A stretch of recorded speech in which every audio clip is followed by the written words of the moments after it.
Boa noite, Cambly Students! Boa noite, os novos aqui no Cambly também. Sejam muito bem-vindos. E eu já sei, você quer falar inglês com confiança, né?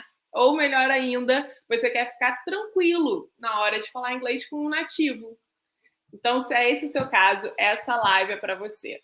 Porque hoje a Tutora Hope vai estar aqui ajudando a gente a entender melhor sobre o inglês real e oferecer dicas preciosas para você começar a falar o inglês da vida real. Esse mesmo, gente, que você vai usar no trabalho, vai usar na hora de fazer uma viagem, vai usar na hora lá de fazer uma entrada de visto. É esse inglês da vida real que a gente precisa para sentir confiante, para ficar tranquilo, não é mesmo? Então, pega aí o seu bloco de notas, separa suas perguntinhas e manda seus comentários, porque estamos live justamente para você ficar bem pertinho aqui da gente. E falando em pertinho, pessoal, para você que está aqui ligadíssimo nas oportunidades do Cambly, temos um spoiler maravilhoso que eu vou te dar agora mesmo. Estão preparados? Então, olha, gente, hoje você garante aí o seu plano anual com até 50% off. Já vi que tem pessoal aí perguntando como assinar o Cambly nos comentários. Nossa equipe tá aí para ajudar, mas olha, a oportunidade tá aí, gente. Seu plano anual com até 50% off. E basta você usar o código que vai aparecer aqui na tela, ó, tá aqui, e clicar no link na descrição aqui da live. Então é um passo a passo muito simples, muito fácil, para você não perder essa chance, porque é por tempo limitado, tá? E se você ainda não está familiarizado com o Cambly, é uma plataforma de ensino de inglês totalmente online que você se conecta instantaneamente com tutores nativos da sua preferência em aulas 100% ao vivo, totalmente interativas, com imersão real, tá? Então é isso, gente. Vai lá, pode garantir sem medo, porque é por tempo limitado e você tem garantia aqui no Cambly, tá? E depois volta aqui para enviar suas perguntas, tirar suas dúvidas, conhecer melhor alguns dos benefícios do Cambly, que você vai ver aqui nessa aula com a Tutora Hope como é fácil, simples de usar a ferramenta e ficar por dentro de como você vai aprimorar as 4 habilidades da língua inglesa que vai fazer você sair daqui sabendo falar o inglês da vida real muito melhor. Então, estão prontos? Bora convidar a Tutora Hope aqui para dentro? Então, bora! Quanto tempo vai durar essa live, gente? Bora! Vamos lá! Olá, Hope! How are you? I'm good. How about you? I'm good. Thank you for being here with us tonight. My pleasure. Thanks for having me. Thank you. So, Hope, we are talking a lot about here on Cambly about the real English. And you as a tutor, in what words or how would you describe what is the real English? That's a great question. So I would say that real English is the everyday English that you hear and use in your daily life, and it can be different accents, different cultures, and it's the natural way that we speak English. And it's not always exactly the way that we see it, like in classrooms or textbooks. Okay, good. So for people to be prepared to face the real English, which is the English used in the real world, right? They have to improve in their main English skills, right? So it's listening, reading, and speaking, right? Writing. Exactly. Yeah. And a lot. And which one do you feel the students struggle the most with? Definitely. Definitely speaking. A lot of students tell me that their biggest struggle is speaking, because it's hard to form your own unique ideas and sentences in English. That's definitely the hardest one for most students in my experience. And you experience as a tutor here in Cambly, you teach the private lessons and also the group lessons, right? Yes. What do you think are the main difference, and what will you highlight for the group lessons, and what would you highlight for private lessons? That's a good question. So I've done private lessons more than group lessons, but I would say one of the things about private lessons is that it gives the student the opportunity to kind of focus on their personal English and not be distracted by other people, because there could be people that are a little bit like maybe less proficient, not proficient, but less like talkative, and maybe they feel pressure in the group lessons sometimes. But it depends on your personality. If you like to learn about other people, then it's good to be in the group lessons. For shy people, they might prefer private lessons. But I think private lessons allow you to focus on certain skills like reading or speaking about a certain topic that interests you, whereas the group lessons are more structured, like it has a certain topic that it gives you to talk about, and it's kind of more structured. So you have to kind of stay a little bit more in a structure, I guess. But it's still a good method. Both of them are great for learning. Great. Oh, thank you. And now let's focus on those English skills, right? Yes. So I will pass on the mic for you, and maybe Sure. let's start with the listening skill. Yeah, perfect. So definitely listening is really important, because of course you do that a lot and you have to know what people are saying to respond. But to practice your listening, I think it's good to set reasonable goals for yourself. Like, for example, listen to something for like 15 minutes a day, not like 2 hours, because you want to set reasonable goals. And try to listen and also read while you're listening, so you can connect how the word sounds to the way it's like how it looks to the way it sounds, and try to challenge yourself, like new materials. Listen to things you like, you find interesting, but just listen more closely, pay attention to what people they're saying. And yeah, don't if, for example, if you struggle with fast speaking, you can break it down by slowing, for example, listening to a video, slowing it down to a slower speed, and then get comfortable with that. And as you feel comfortable with that, increase the speed, and then you'll get more comfortable with fast speaking, for example. And it depends on the accent, of course. So that's one thing to keep in mind. That's great. Hope, thank you. And, pessoal, então, vocês estão aqui acompanhando algumas dicas preciosas que a Tutora Hope está dando aqui para vocês. A gente começou pelo listening, né? Pela escuta, como você pode aprimorar a sua escuta no inglês. Se vocês tiverem alguma pergunta, alguma questão que vocês querem mandar aqui para a gente, sintam-se à vontade. Como eu falei, isso aqui é live justamente para vocês poderem participar aqui com a gente, tá bom? So, Hope, and how about reading skills? Also very important. Yeah, definitely. So I would say for reading, read things that are authentic, meaning things like newspapers, magazines, but you can also read things that you think are interesting, like novels or cookbooks, maybe even if you want to do something challenging, or a travel guide. But if you're a really beginner student, you might want to try reading even kids' books, because they're at an easier level. So you can master the simple grammar and vocabulary before you move to something more difficult. That's funny for you to say, because sometimes people get not like scared to jump onto the very hard stuff, but they kind of don't want to start by learning on the English, the kids material. But I know, I felt the same way before. Like, for example, Spanish, sometimes you want to jump to the hard stuff, and the easy stuff is like, let's get past that, maybe. Yeah, but I mean, kids, okay, we have a question here from Sophia. I'm already a Cambly student and I love it. Oh, nice, Sophia. Cool. That's great. Thank you for being here. Do you have any suggestion on how can I learn more everyday expressions? That's a great one. Thank you. That's a good question. So great question, Sophia. So I would say definitely try things like, maybe if you like YouTube, listen to videos that you enjoy on YouTube. Of course, movies have a lot of authentic English expressions, and other things like, books.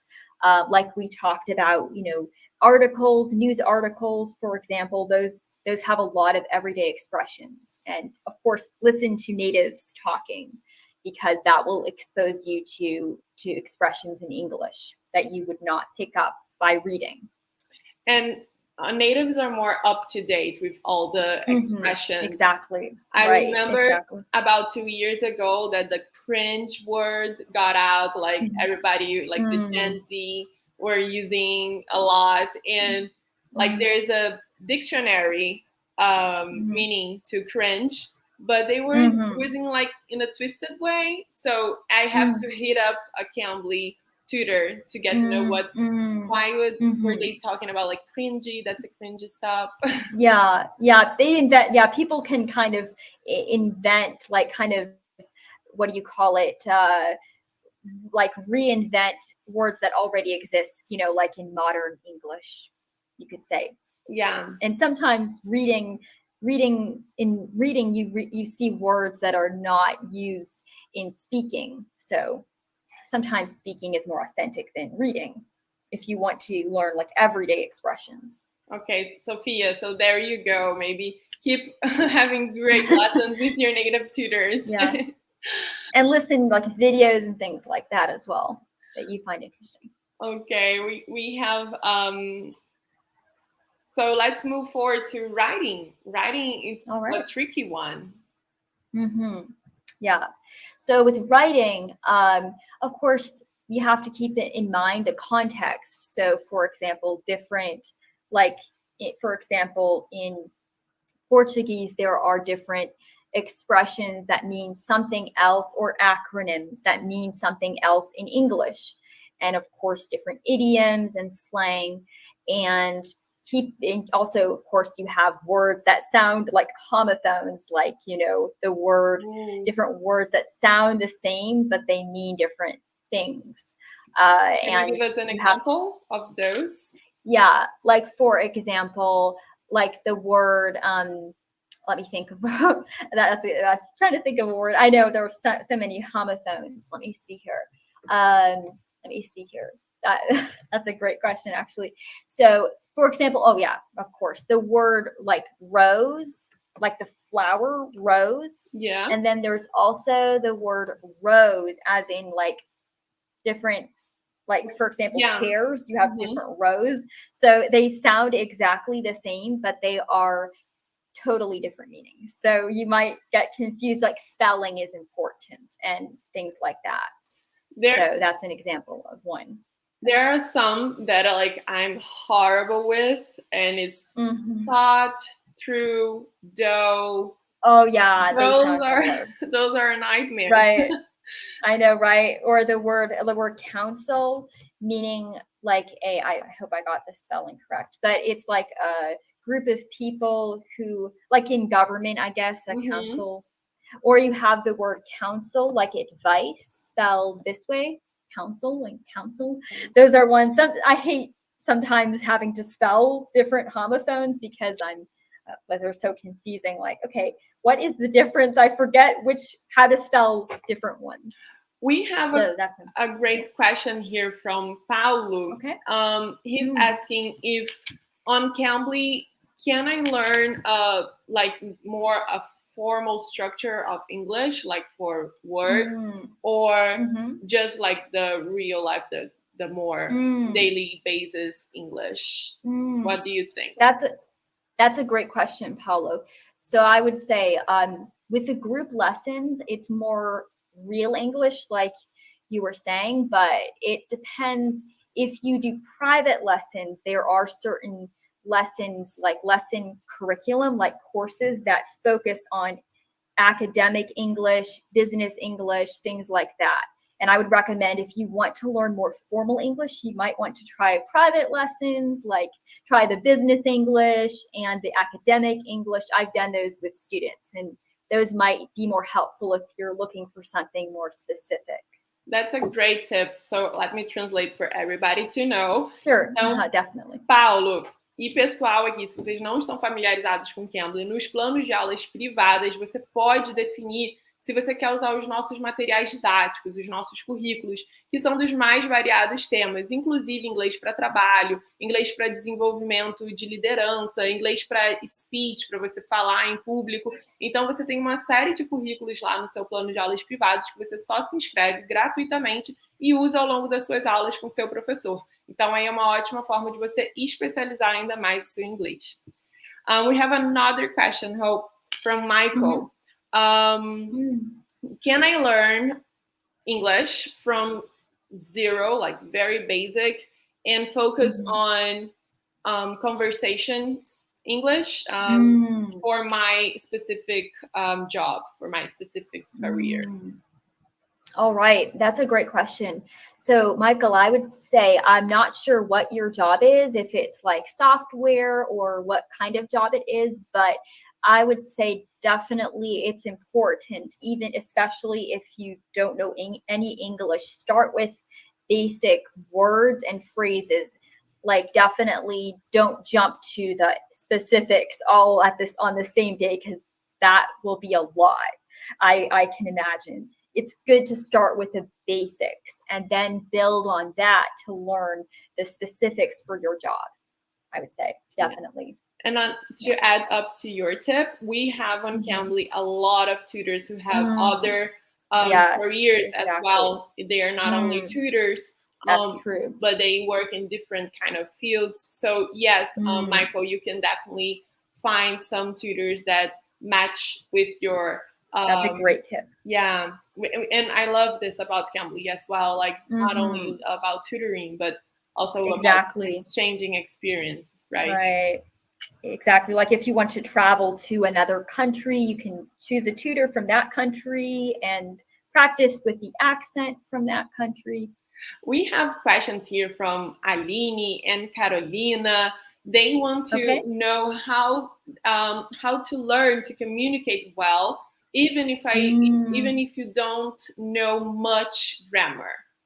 And Aline is saying, how can I lose insecurity in speaking English? I can read and understand almost everything, but I'm a shy person. So I think they're all kind of there. Like, how can you break through this shyness? Definitely. That's a great tip. Actually, to be honest, I'm a little bit of a shy person naturally, but I think just realize you're not alone. Everyone, most of my students feel they've had insecurity with their English, but just relax and know that the most important thing is expressing, just speaking, like we said, speaking real English. And if you make mistakes, everyone understands. That's a part of learning English. So just as you speak, you can learn from your mistakes and just use what you have. And like, I've had students, the more they talk, the more they feel confident. So just relax and just realize the tutors understand that you are learning. So sure. Yes. Was this a good one, girls? I hope that helped. If it was. Yeah, for sure. Great. I'm happy. Thanks, Hope. Yeah, You're welcome. sending some heart emoji. Thank you. Thank you. Okay, we have another good one here from Breno, and about accent reduction. What is the approach? Okay. Like, how do you reduce your accent? That a lot of students have asked me that. So I would say one thing is focus on things like vowels, like A, E, I, O, U. That helps to get more, like, the more you improve that, it helps you to break past that. And also another thing is listen to things in English and try to say them after you listen so that you will improve your accent. Like, listen closely and say it and try to compare the way you say it with the way it sounds. So that will help you to reduce your accent. Those are great tips for sure. Okay, we have another question here from Fluente na Fala. So let me read it in Portuguese. Sure. Of course.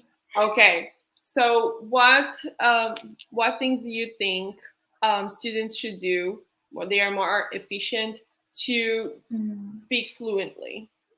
So I think that's all about where you're doing that. But when you have already like maybe an intermediate students, what are the tips that you give them for them to be fluent faster? Okay, that's a great question. So I would say definitely continue to use the English that you have. Also, you can focus on things like other more advanced grammar, like the passive, like, for example, I was given a gift instead of I gave a gift or something like that. Or you can focus on how to say things more politely, like, I was wondering if you could help me with such and such, for example. Like, focus on, and also the perfect tenses in English, like I have lived in the United States for 10 years, or for example, like perfect tenses, we would say. Things that are more advanced in English. Idioms, for example, too. Idioms are cool to learn as well. Yeah, and phrasal verbs. Phrasal, yes, definitely. They're really interesting. Phrasal verbs definitely too are great one to focus on, because those are the glue of English, you could say. Yeah, a lot of times. And it's very hard to translate phrasal verbs, right? It is. Yeah, they don't make sense sometimes, just if you directly translate. Yeah, so it's a kind of advanced level for you to master those. And it's only it's a very about context, right? It does. Yes, that's true. Okay, and speaking about the pronunciation part and the tips that you gave about also, because I feel that's something that a lot of Brazilians worry about when they're learning English, to reduce the accent. But I mean, English has a lot of accents, even for native speakers. It does. I know. That is true. You as a tutor, do you feel like you understand, like you as a tutor, you as a native speaker, English speaker, do you feel like you understand well all the accents out there, or do you struggle a little bit from time to time? Yeah. Well, of course. Yeah, that's a great question. Of course, I definitely struggle with certain accents. Like, I'm living in the South right now in North Carolina, but I'm not from this state. So sometimes I misunderstand people. And for example, I was at a restaurant working one time, and a customer said, "Do you have coffee?" and like the drink coffee. And I thought he had said, "Do you have golf?" like GOLF, like the sport. And I was confused. I said, "No, we don't have golf." And he said, "No, coffee." I said, "Oh." So that was embarrassing. That's an example. Sometimes I do misunderstand certain words, but maybe it depends if they're talking clearly or if they're talking fast, or for example. And about this fast pace of speaking, which is very common in the real English, right? As Brazilians, if we think about it, like we kind of smush together a lot of words. And do you know that's common. Yeah. Do you know any funny story about this? Exactly. That's a great point. So one Brazilian student told me that he was at a restaurant in Texas, and the waiter came up to him and said, "Would you like soup or super salad?" He thought the waitress had said super salad, but he had said soup or salad. And the way the words came together, he was like, he wanted super salad, like it makes you strong. But he had said soup or salad, and the waiter was like, "No, soup or salad." And so that was a really funny story to illustrate how English can blend together like that. And it's funny to think that most of the situations that we kind of rush in are the most common situation, because I know it is. It's really funny. Yeah, because I imagined, like, for the waiter, he keeps doing this every day for a number of tables and people. So it's just like asking. He talks fast. Yeah. And kind of when you are in a restaurant, you already kind of know what they already gonna ask you. So exactly right. You have to be expecting sometimes those expressions that they'll use. Yeah, so that's practice, right? We have a question here. Where is Hope Rose from? So Hope, where are you from? Okay. All right, good question. So I'm from the United States, but I'm from a state called New Hampshire. It's not that popular. I think it's close to New York, so it's in the northeastern United States, but I have been living in North Carolina for the past 10 years. But I did live in Hungary in Eastern Europe with my family for 4.5 years as a kid. That's great. And so, Hope, we are now coming to our most wanted for people to master the speaking skills. What are your thoughts? I know you've been talking a lot about everything, but do you have any special tips for people to improve in their speaking skills? Yeah, so basically just talk as much as you can, talk with native speakers, and repeat, continue to have repetition, talk about things that are familiar to you, your thoughts and feelings, and start with things like routines. Some students even talk to themselves, which might sound funny, but talk about your daily talk about daily things you do, and also idioms and things like that. Keep those in mind as you talk with people, that you might hear those, and it could sound strange. So, well, yeah, and but I mean, relax, of course. but I mean, like, it's important for you to keep practicing. So definitely, it's even better, of course. That's when with a native speaker, right? It is. That's key. Definitely, that helps you to learn new things. So, Hope, thank you so much for your time and sharing all your knowledge and experiences of tutor in Cambly. It was a pleasure. Yeah. Thank you so much. Good being here. Thank you. And people can find you on the link below, guys, if you want to have classes with Hope. The link to reach out to her, it's right on here on the video. Thank you. Definitely. And feel free to message me if you'd like. I'd love to hear from you. Great. Thank you, Hope. So see you next time. Bye. Thank you so much. Have a good one. Thank you so much for having me. It's been a pleasure. Thank you. Bye. Likewise. Bye. Thank you so much. Take care. Bye. Take care. Então, pessoal, é isso. Espero que vocês tenham aproveitado muito aqui as dicas todas da Tutora Hope. Ela é uma querida. E com ela você encontra vários outros tutores nativos, super experientes, super abertos para poder te ajudar aí com todas as suas necessidades, seus objetivos no inglês, para você alcançar tudo isso ainda mais rápido, dessa maneira aí sim, fluida, né? Teve pessoal aí perguntando, meu Deus, eu estou entendendo tudo que ela está falando, não acontece assim tanto nos filmes. Por que é isso? Porque os tutores nativos aqui do Cambly, eles sabem que eles estão esperando não nativos da língua inglesa e vão falar tranquilos, vão falar com a melhor pronúncia possível para vocês, se adaptando à língua inglesa da melhor maneira, com inglês real, com essa imersão aí com nativos, tá? E como a Tutora Hope aí é dos Estados Unidos, você encontra também no Cambly tutores da Austrália, da Nova Zelândia, da Inglaterra, do Canadá, da África do Sul, enfim, dos mais diversos cantos aí do mundo, onde a língua nativa é o inglês. E se você quer aproveitar todos esses benefícios agora aqui com a gente, exclusivamente, tá? A gente tá aí com esse spoiler, mas você já pode garantir o seu plano anual com até 50% de desconto. O link também tá aqui na descrição do vídeo, é só você clicar e tá aí, ó, o nosso código também. Então, todos os nossos planos anuais estão com um super desconto. Basta você ir lá no link na bio, no link aqui debaixo da descrição do vídeo, verificar aí se você quer o Cambly Kids para o seu filho ou para sua filha também, tá valendo, tá? O Cambly para aulas em grupo, o Cambly para aulas particulares e fazer a sua assinatura com até 50% de desconto. Se ficou alguma dúvida, se ficou alguma questão, segue aqui a gente nas redes sociais. A gente sempre está fazendo lives para ajudar vocês, com os tutores, lives de apoio ali no nosso Instagram. Então é só você ficar de olho que a nossa equipe está sempre preparada para te ajudar. Só não pode deixar essa oportunidade passar, porque é por tempo limitado, tá bom? Então, ficamos combinados e eu espero vocês aqui na nossa próxima live. Até mais. Tchau, tchau.